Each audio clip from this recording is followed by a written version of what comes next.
اعوذ باللہ من الشیطان الرجیم بسم اللہ الرحمن الرحیم السلام علیکم ورحمۃ اللہ وبرکاتہ۔ جی تو بچوں کیسے ہیں آپ؟ امید ہے سب ٹھیک ہوں گے انشاءاللہ۔ بچوں آج ہم نے سبجیکٹ پڑھنا ہے ہسٹری یعنی کہ تاریخ برائے جماعت ششم۔ آج 27 مئی اور دن جمعرات ہے۔ آج ہم اپنی نصابی کتاب تاریخ کا باب نمبر 1 یعنی unit number 1 Indus Valley civilisation یعنی وادی سندھ کی تہذیب پڑھنے جا رہے ہیں۔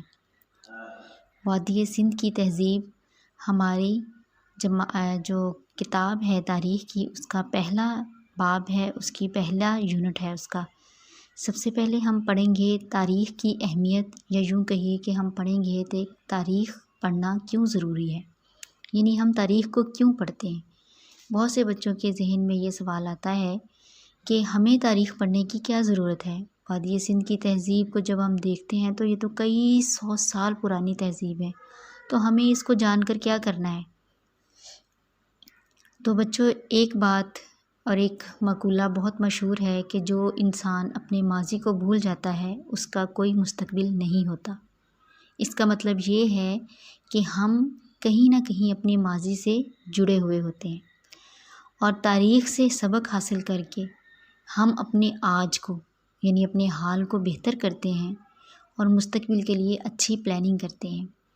ایک چھوٹی سی مثال اپنی ہی لائف سے لے لیں، یعنی اگر فار ایگزامپل آپ پچھلے سال اچھی اسٹڈی نہیں کر پائے تو اس کے اچھے رزلٹس نہیں نکلے، تو اس سال آپ پچھلے سال کو مد نظر رکھتے ہوئے یہ بات ضرور سوچیں گے کہ پچھلی دفعہ مجھ سے یہ غلطی ہوئی تھی، اس طرح سے میں نے اپنا ٹائم ویسٹ کیا تھا، یا یہ وجہ بنی تھی تو میں اپنی اسٹڈی مکمل نہیں کر پائی یا کر پایا، اور پھر اس کے نتیجے کے طور پر مجھے کم مارکس ملے اور اس کا مجھے جو ہے وہ شرمندگی اٹھانا پڑی، یا پھر یہ کہ میرے گریڈ پر فرق پڑا۔ تو اس سال میں اپنی پچھلی سال کی غلطی نہیں دہراؤں گی اور میں زیادہ محنت کروں گی تاکہ میرے مارکس بہتر آ سکیں۔ تو اس سے کیا نتیجہ نکلا کہ اگر ہم پچھلے دنوں کی بات یا ماضی کو بھول جائیں، اپنے پچھلے سال میں جو ہم نے غلطی کی ہم اس کو بھول جاتے تو اس سال پھر ہم وہی غلطی دہراتے۔ تو اسی لیے اپنی غلطیوں کو یاد رکھتے ہوئے ان سے سبق حاصل کرنے کا بہترین طریقہ یہ ہے کہ ہم تاریخ کو یاد رکھیں، یعنی گزرے ہوئے وقت کو یاد رکھیں۔ تو چلیں ہم اپنی کتاب کی پہلے صفحے کی پڑھائی کی طرف چلتے ہیں۔ ہمارا جو پہلا ٹاپک ہے یا عنوان ہے وہ ہے تاریخ کی اہمیت، یعنی ہمیں بتایا گیا ہے کہ تاریخ پڑھنا کیوں ضروری ہے۔ تاریخ ماضی کا ایک ایسا منظم مطالعہ ہے، یعنی ڈسپلنڈ مربوط کیا ہوا جو مطالعہ، جس میں قوموں کے ماضی کے واقعات، نتائج اور اثرات کا جائزہ لیا جاتا ہے، یعنی ان کے ساتھ کیا واقعات پیش آئے، ان واقعات سے کیا نتائج نکلے، اور بحیثیت قوم یا معاشرہ ان نتائج پر ان کے جو اثرات ہیں وہ کیا مرتب ہوئے۔ ماضی، حال اور مستقبل ایک لڑی کی طرح جڑے ہوئے ہوتے ہیں۔ تاریخی واقعات سے سبق حاصل کر کے حال کو بہتر بنا کر مستقبل کے لیے ایک سوچ پیدا ہو سکتی ہے۔ تاریخ کا اولین مقصد، یعنی کہ جو سب سے پہلا مقصد ہے تاریخ کا وہ کیا ہے؟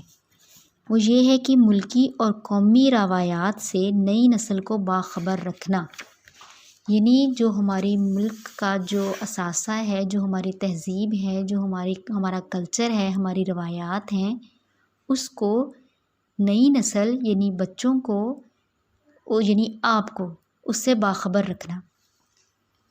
اگر آپ کو تاریخ نہیں پڑھائی جائے گی، اگر آپ تاریخ نہیں پڑھیں گے تو آپ کو کیسے پتہ چلے گا کہ ہمارے بزرگ کس ثقافت کے حامل تھے، ان کی روایات کیا تھیں، رسم و رواج کیا تھے، کیونکہ وہ تو گزر گیا زمانہ۔ اور اگر ہم یہی سوچتے رہیں کہ جو زمانہ گزر گیا اس کے بارے میں جان کر ہم کیا کریں گے، تو بچوں ہم اپنی اصل سے کٹ جائیں گے۔ ہمیں نہیں پتہ چلے گا کہ ہمارے بزرگوں کی رسم و رواج کیا تھے، ہماری روایات کیا تھیں۔ اور ایک چھوٹی سی مثال ہم یوں لے لیں، ہمیں تو یہ بھی نہیں پتہ چلے گا کہ ہم مسلمان ہیں، کیونکہ ہم تو آج پیدا ہوئے ہیں اور اسلام تو 1400 سال پہلے مکمل ہو گیا تھا، نبی پاک صلی اللہ علیہ وآلہ وسلم نے کر دیا تھا نا۔ تو اسلام کو جاننے کے لیے بھی تو ہم 1400 سال پہلے کا واقعات پڑھتے ہیں نا، نبی پاک صلی اللہ علیہ وسلم کی حدیث پڑھتے ہیں نا، قرآن پاک پڑھتے ہیں نا۔ تو اس کا مطلب ہے کہ تاریخ ہمارا حصہ ہے، ہم اسے خود سے الگ نہیں کر سکتے۔ تو نئی نسل کو روایات سے باخبر رکھنے اور آئندہ کا لائحہ عمل یعنی مستقبل کی پلاننگ کرنے کے لیے تاریخ کو پڑھایا جاتا ہے۔ تاریخ کے مطالعے سے کیا فوائد ملتے ہیں؟ تاریخ کے مطالعے سے نئی نئی راہیں کھلتی ہیں، ہزاروں سال کے واقعات کا نقشہ ذہنوں میں ابھرتا ہے۔ مطلب ہم اپنے پاسٹ میں چلے جاتے ہیں، ہزاروں سال پہلے جو واقعات ہوتے ہیں وہ ہمارے ذہن میں تازہ ہونا شروع ہو جاتے ہیں، اور ہمیں انٹرسٹ پیدا ہوتی ہے کہ ہم سے پہلے جو قومیں گزری وہ کیسی تھیں، وہ کیسا لباس پہنتی تھی، وہ کیسے رہتی تھی، کیا کھاتی تھی، اور کیسے ان کی جو زندگیاں ختم ہوئیں اور وہ نقشہ دنیا کے نقشے سے مٹ گئیں، ٹھیک ہے نا۔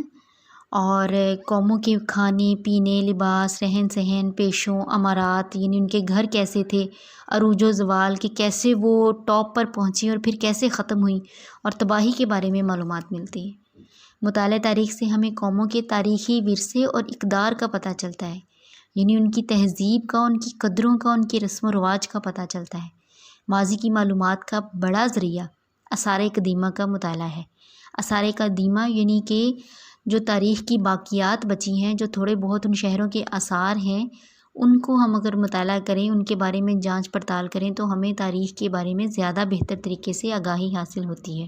ہمارا اگلا ٹاپک ہے وادی سندھ کی تہذیب، یعنی جو یونٹ ہم پڑھ رہے ہیں، جو باب ہم پڑھ رہے ہیں، ہم اس کی طرف آتے ہیں کہ وادی سندھ کی تہذیب کیا تھی۔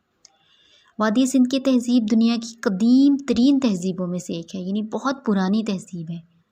یہ تہذیب جس علاقے میں پروان چڑھی اسے دریائے سندھ اور اس کے معاون دریا سیراب کرتے تھے، یعنی اس کے ساتھی دریا، اسی لیے اس کو وادی سندھ کی تہذیب کہا جاتا ہے کہ اس کو دریائے سندھ کے اور جو اس کے ساتھ ملے ہوئے دریا تھے ان کے پانی سے سیراب کیا جاتا تھا، یہ ان کی وادی تھی، ان دریاؤں کی۔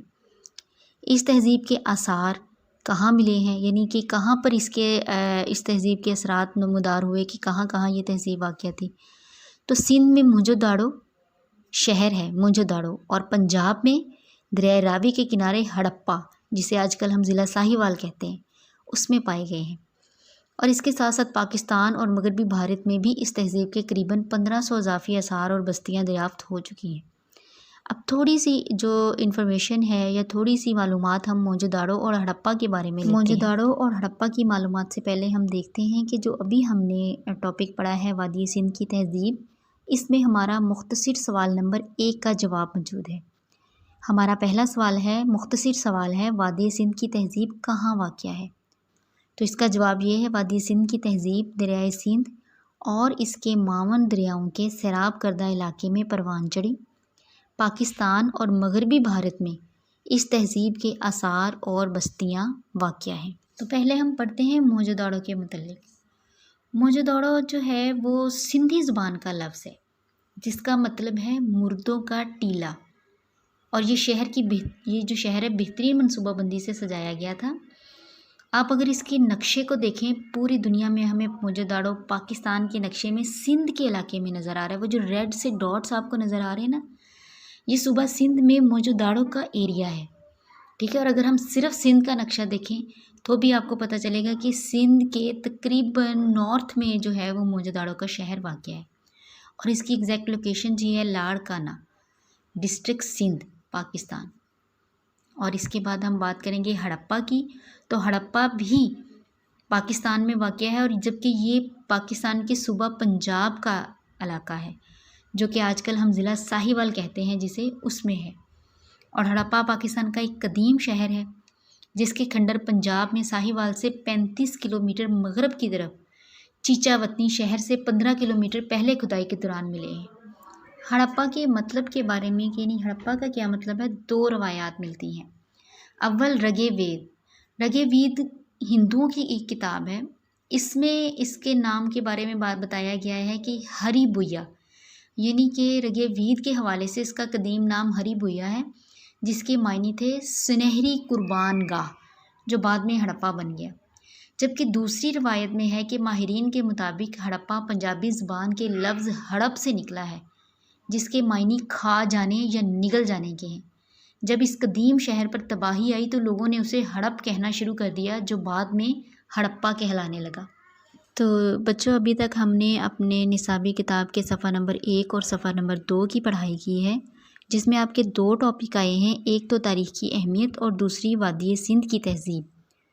تو آپ نے اس پڑھائی کو دوبارہ سے کرنا ہے، جتنی ہم نے پڑھائی کی ہے آپ نے اچھی طرح سے اس کی پڑھائی کرنی ہے۔